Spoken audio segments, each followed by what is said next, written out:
Hello friends. JEE mains 2022 का 25 जुलाई का shift one का फर्स्ट क्वेश्चन है फंक्शंस का। इसको हम लोग यहाँ पर में डिस्कस करेंगे।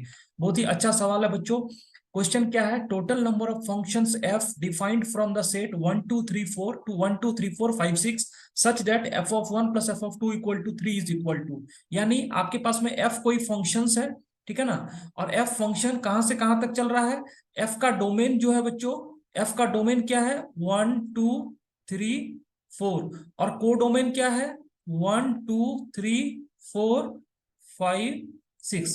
एफ कोई इस तरह से फंक्शंस चल रहे हैं। वो इस तरह से फंक्शन डिफाइंड हो रहा है कि F of 1 plus F of 2 equal to F of 3। एक बात गौर करिए, अगर फंक्शन डिफाइंड होगा तो इधर के जो भी एलिमेंट्स है इसके कुछ ना कुछ क्या होंगे? इमेज। सारे एलिमेंट्स के इमेज यहां पर में होंगे। तो इसका मतलब है कि वन एफ ऑफ वन का जो मिनिमम वैल्यू हो सकता है वो कितना हो सकता है? वन ही हो सकता है। तो एफ ऑफ वन का मिनिमम कितना होगा? वन होगा। इसी तरह से एफ ऑफ टू का भी मिनिमम वैल्यू कितना होगा? वन होगा। तो उस केस में एफ ऑफ थ्री का मिनिमम वैल्यू कितना होगा? टू। और एफ ऑफ थ्री का जो मैक्सिमम वैल्यू होगा, मैक्सिमम तो इसी के अंडर में आएगा, 1 to 6 के अंदर भी रहेगा। तो एफ ऑफ थ्री का मैक्सिमम कितना होगा? 6 होगा। इसका मतलब है एफ ऑफ थ्री का वैल्यू 2 3 4 5 6। इनमें से पांच में से कुछ पांचों केसेस आपको देखना पड़ेगा। चलिए, अब इसमें क्या है कि एक बात ध्यान से देखिए कि जैसे एफ ऑफ वन का इमेज होगा, एफ ऑफ टू का इमेज होगा, एफ ऑफ थ्री का भी होगा।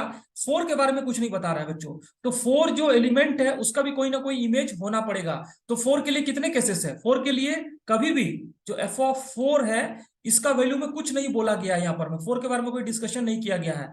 तो फोर का वैल्यू वन हो सकता है, टू हो सकता है, थ्री हो सकता है, फोर हो सकता है, फाइव हो सकता है, सिक्स। यानी एफ ऑफ फोर के लिए कितने केसेस हो जाएंगे? हमेशा 6 केसेस रहेंगे। चाहे आप 2 लो, 3 लो, 4 लो, 5 लो या 6 लो, ठीक है ना। तो चलिए पहला केस हम लोग देखते हैं इस तरह से। पहला केस में इस तरह से F of one plus F of two equal to F of three. इसमें पहला केस क्या होगा? अगर एफ ऑफ थ्री को आपने टू ले लिया तो ये एक ही केस बनेगा, वन और वन। इसका मतलब एक ही पेयर बनेगा 1, 1 का। और उसमें एफ ऑफ फोर के कितने केसेस होंगे? 6। यानी टोटल केसेस इसमें कितने हो जाएंगे?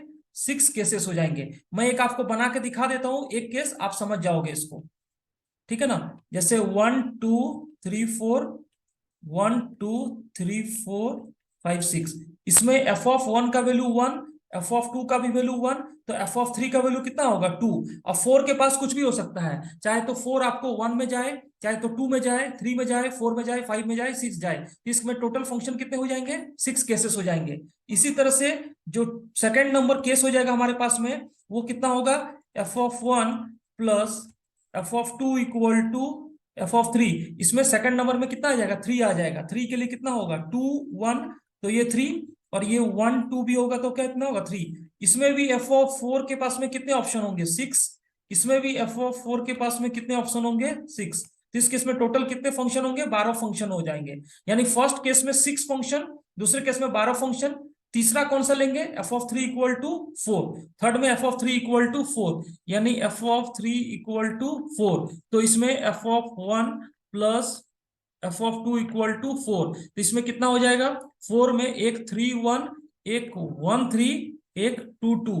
इसमें भी आपको एफ ऑफ फोर के लिए 6 केसेस, इसमें भी एफ ऑफ फोर के लिए 6 केसेस, इसमें भी एफ ऑफ फोर के लिए 6 केसेस। तो टोटल फंक्शन कितना हो जाएगा इस केस में? इस केस में भी टोटल फंक्शन हो जाएंगे 18। इसी ये कौन सा केस हो गया हमारे पास में? Case three. इसी तरह से जो केस फोर लेंगे हम लोग, केस फोर में क्या हो जाएगा? F of three equal to five. इसमें क्या क्या होगा? फाइव के लिए ऑप्शन क्या होगा? 4 1 1 4 3 2 2 3। इसके लिए भी 6 केसेस, इसके लिए भी 6 केसेस, इसके लिए भी 6 केसेस, इसके लिए भी 6 केसेस। तो टोटल कितना हो जाएगा? 24 फंक्शंस हो जाएंगे। और फाइनली जो हमारे पास में केस 5 हो जाएगा, जिसमें F of three equal to कितना हो जाएगा?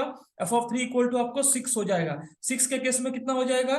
4 2 2 4 5 1 1 5। और लास्ट में कितना हो जाएगा? 3 3। तो इस केस में भी 6, इस केस में भी 6 फंक्शन, इस केस में भी 6 फंक्शन, इस केस में भी 6 फंक्शन, इस केस में भी 6 फंक्शन, यानी टोटल इधर में कितने फंक्शन हो जाएंगे 30।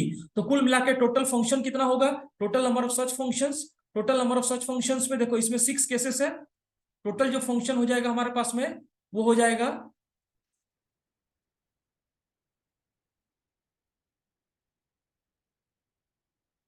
6 + 12 + 18 + 24 + 30 यानी टोटल आंसर हो जाएगा 90।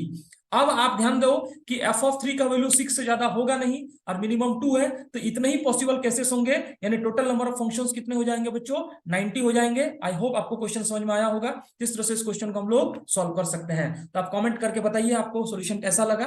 Thank you my dear friend.